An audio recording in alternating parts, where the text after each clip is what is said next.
जम्मू के नए bus stand पर लाखों की कीमत की बैग चेकिंग मशीन्स जो हैं वो मिट्टी खा रही हैं।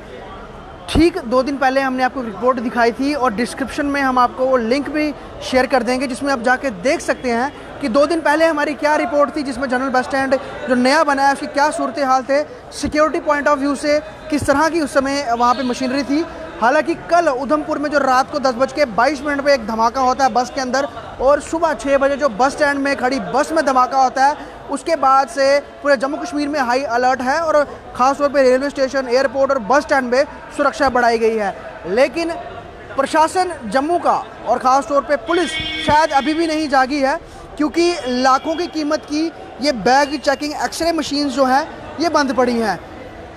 यहाँ भी बंद पड़ी हैं और अंदर एक जगह और लगी है वो भी बंद पड़ी हैं। हालांकि एक जगह ये चल रही है लेकिन वहाँ पर लोगों का फुटफॉल नहीं है, लोग ज़्यादा जो है इसी एंट्री से आते हैं। तो बाकायदा कुछ यहाँ पर सिक्योरिटी कर्मियों को जो हैंडी जो सिक्योरिटी मशीन स्कैनर्स हैं वो दिए गए हैं, उससे वो स्कैन करते हैं। लेकिन ये जो मशीनें यहाँ पर लगाई गई हैं साफ तौर पे इसलिए कि कोई भी बाहरी व्यक्ति जब पसंदीदा यात्री आता है तो उसके बैग को स्कैन किया जा सके कि वो क्या अंदर लेके जा रहा है। लेकिन ये नहीं चल रहा है, सिर्फ नाम के कहने पर ये स्कैनर एक चल रहा है। और ये जो क्रॉसिंग मशीन्स हैं ये आज चली हैं, जब हमने पहले रिपोर्ट की थी ये भी नहीं चल रही थी। तो आखिरकार क्या किसी बड़े हमले के इंतज़ार में जो हमारी सुरक्षा तंत्र है वो लगे हुए हैं और जेडीए इसको लेकर क्या कर रहा है, क्योंकि जेडीए ने ये पूरा बस स्टैंड बनाया था और उसके बाद हालांकि यहाँ पर कुछ प्राइवेट सिक्योरिटी गार्ड्स भी हायर किए गए हैं।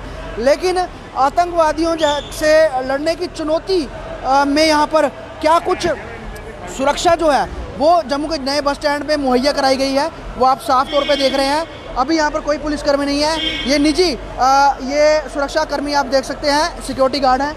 लेकिन क्या आज के समय में आतंकवादियों से डंडों से मुकाबला हो सकता है, क्योंकि हाथों में इनके डंडे हैं। और अगर कोई यहाँ पर इस तरह का दहशतगर्द आ जाता है, क्या ये सुरक्षा जो सिक्योरिटी गार्ड है डंडों से लोगों की रखवाली करेंगे, इस बस स्टैंड की रक्षा करेंगे? तो पुलिस कहाँ पर है? हालांकि पुराने बस स्टैंड के अंदर एक पुलिस पोस्ट ज़रूर है, लेकिन इस नए बस स्टैंड पे आपको कोई पुलिसकर्मी दिखेगा नहीं। पैरेलली यहाँ से अंदर जब जाते हैं तो जो यहाँ के जो बस लेने के पॉइंट्स बने हुए हैं यहाँ पर, वहाँ से लोग बसेस लेते हैं और यहाँ से बसेस जो हैं वो बाहर निकल जाती हैं। लेकिन सवाल ये उठता है कि जो एंट्री पॉइंट है वहाँ पर कोई वेपन से लैस सुरक्षाकर्मी क्यों नहीं है जम्मू कश्मीर पुलिस का? और अगर आपने निजी सिक्योरिटी हायर करनी है तो वो भी वेपन वाले होने चाहिए। डंडों के साथ यहाँ पे सिक्योरिटी कर्मी है और अगर इस तरह की कोई घटना यहाँ पर हो जाती है तो आखिरकार बचाव कैसे किया जाएगा लोगों का, ये बहुत बड़ा सवाल है। दूसरी बात जो हमने शुरुआत की, लाखों की कीमत की ये एक्सरे मशीन जो हैं 2 यहाँ पर लगाई गई हैं, एक अंदर जहाँ पर टिकट काउंटर है उसके बिल्कुल पीछे एक वहाँ लगाई गई है, वो भी धूल खा रही है। हालांकि जब यहाँ से पीछे अगर आप जाएंगे यहाँ से सामने तो वहाँ पर ये मशीनें काम कर रही हैं, लेकिन वहाँ पर लोगों की ज़्यादा आवाजाही नहीं है, वो नाम मात्र की ही है। मुख्यतः लोग जो हैं इसी तरफ से आते हैं। अगर हम यहाँ से अंदर चलेंगे तो ये मशीन अब आज काम कर रही है, लेकिन इसकी सूरत हाल देख लीजिए, पूरी जालों से भरी हुई है, कोई साफ़ सफाई नहीं है। तो साफ तौर पर यह बयां करता है कि जम्मू के नए बस स्टैंड की क्या सूरत हाल है और किसी बड़े धमाके की या फिर किसी बड़े हमले की शायद इंतज़ार किया जा रहा है कि उसके बाद चीज़ें बदली जाएंगी। जब कोई व्यक्ति अंदर आता है उसके बाद 2 यहाँ पे सेक्शंस हैं, एक ये वाला सेक्शन है, उसके पैरेलली दूसरा सेक्शन है और टिकट भी यहाँ पर मिलती है। लेकिन सुरक्षा के नाम पर कुछ यहाँ पर नहीं है। कुछ लोग तो अगर एक्सरे चेकिंग मशीन की बात करें वो इस ओर है, लेकिन बहुत सारे लोग जो हैं वो डायरेक्टली बाहर से भी आ जाते हैं इस टर्मिनल के अंदर। कोई उसको पूछने वाला नहीं है कि भैया आप यहाँ से क्यों नहीं जा रहे हैं, आप वहाँ से क्यों आ रहे हैं, कोई पूछने वाला नहीं है। और बाकायदा जो बाहर से बसें आती हैं उनमें जो पैसेंजर आते हैं उनके स्कैनिंग के लिए भी अंदर यहाँ पे कोई ऑप्शन नहीं है।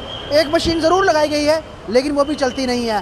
तो क्या उधमपुर के धमाकों से हमारा प्रशासन जो है कोई सबक लेगा या फिर वो जम्मू में भी कोई बड़े आतंकी हमले का इंतज़ार कर रहा है? क्योंकि सुरक्षा एजेंसियों ने अलर्ट जारी कर दिया है कि हमले जो है वो हो सकते हैं, जो गैर प्रवासी मजदूर हैं उन्हें आतंकी टारगेट कर सकते हैं। और सबसे बड़ी बात, क्योंकि उधमपुर बारामूला रेल लिंक परियोजना का काम चल रहा है, जम्मू से लेकर पुंछ तक 4 लेन का हाईवे का काम चल रहा है, जम्मू से लेकर श्रीनगर तक 4 लेन हाईवे का काम चल रहा है, अभी दिल्ली कटरा अमृतसर हाईवे का काम भी शुरू हुआ है। तो कई सारे बाहर के प्रवासी मजदूर जो हैं वो यहाँ काम कर रहे हैं, बाहर के जो कर्मचारी वो काम कर रहे हैं, उनकी टारगेट किलिंग यहाँ पर आतंकी कर सकते हैं। ये सुरक्षा एजेंसियों ने ऐसा अनुमान जता दिया है। दूसरी ओर बौखलाए आतंकी किसी भी हद तक जा सकते हैं, और वो ख़ास तौर पे भीड़ भाड़ वाले इलाके देखते हैं, बस स्टैंड, रेलवे स्टेशन या एयरपोर्ट। लेकिन जम्मू बस स्टैंड की अगर हम बात करें, जो नया प्रीमिसेस या पूरी इमारत देख रहे हैं, ये पूरी नई बनी हुई है, तो नई इमारत में सुरक्षा के क्या मापदंड हैं, क्या कितने कंसर्न, कितने सीरियस हैं, और यहाँ पर जो निजी सुरक्षाकर्मी लगाए गए हैं उनको डंडे दिए गए हैं। तो क्या इतने बड़े कॉम्प्लेक्स में जो कि पब्लिक प्लेस है मुख्य, और यहाँ से हर जगह के लिए बसेस जाती हैं, तो क्या ये लोग मुकाबला कर पाएंगे? और बड़ी बात, जो बाहर से बसेस आती हैं, क्या वो बसेस को स्कैन करने का जो ऑप्शन कोई बस के अंदर आने का रखा गया है? कोई ऑप्शन नहीं है। बसेस जो आती हैं वो सीधा अंदर आएंगी और यार्ड में खड़ी हो जाएंगी यहाँ पर, और यहाँ से ही फिर पैसेंजर बिठा के चली जाती हैं। लेकिन जैसे अभी के समय में आतंकी जो हैं वो स्टिकी बॉम्ब्स का इस्तेमाल कर रहे हैं, वो लगा देते हैं, टाइमर सेट कर देते हैं, और जब बसेस खड़ी हो जाती हैं, अपनी डेस्टिनेशन पहुँच जाती हैं, उसके बाद वो उसमें धमाका कर देते हैं। क्या इस चीज़ से भी सबक जम्मू का प्रशासन और क्या पुलिस प्रशासन ले रहा है? क्योंकि अगर हमले की बात करें, हमले के बाद ही देखा जाता है कि जो एजेंसियां हैं वो जागती हैं, लेकिन कुछ ख़ास तौर पर पहले ऐसा मैकेनिज़्म नहीं बनाया जा सकता कि ऐसे हमलों से बचा जा सके। हालांकि आज सुबह यहाँ पर बाकायदा चेकिंग होके गए हैं, कई पुलिसकर्मी आए थे, कई अधिकारी आए थे, यहाँ से होके गए हैं, लेकिन अभी दोपहर के समय यहाँ कोई नहीं है। एक्सरे मशीन्स लगेज चेक करने वाली मशीन्स काम नहीं कर रही हैं। जो मैनुअली स्कैनर्स जो हैं वो यहाँ पर कर्मचारियों को दिए गए हैं, तो जिसकी मर्जी करती है वो चेक करवा लेता है, अन्यथा यहाँ पर आप सीधे अंदर आ सकते हैं और दूर टर्मिनल के अंदर आप जा सकते हैं। कोई रोकने टोकने वाला नहीं है, कोई पूछने वाला नहीं है। तो इतना बड़ा जो सिक्योरिटी में लैप्स है, इसका जिम्मेवार कौन है? और क्या जम्मू के नए बस स्टैंड में या फिर पुराने बस स्टैंड में किसी बड़े आतंकी हमले का होने का इंतज़ार किया जा रहा है? ये बहुत बड़ा सवाल है। हमारा काम है प्रशासन से सवाल करना, क्योंकि यहाँ पर लोगों की जान की बात है। और अगर आप हमारे इस बात से संतुष्ट हैं तो कमेंट करके ज़रूर बताइए कि क्या इस चीज़ को लेकर फोकस नहीं करना चाहिए। और हाल ही में जो कल रात सुबह जो हमले हुए हैं, ब्लास्ट हुए हैं बसों के अंदर, तो क्या इन बसों की जांच करने के लिए कोई मैकेनिज़्म यहाँ पर होना चाहिए, या फिर लोगों की जांच करने के लिए जो मैकेनिज़्म लगाया हुआ है वो काम कर रहा है कि नहीं कर रहा है, उसको कौन देखेगा? इसका जिम्मेवार कौन है? तो साफ तौर पे सवाल यकीनन प्रशासन से उठते हैं। जम्मू से कौशिक पटियाल की रिपोर्ट।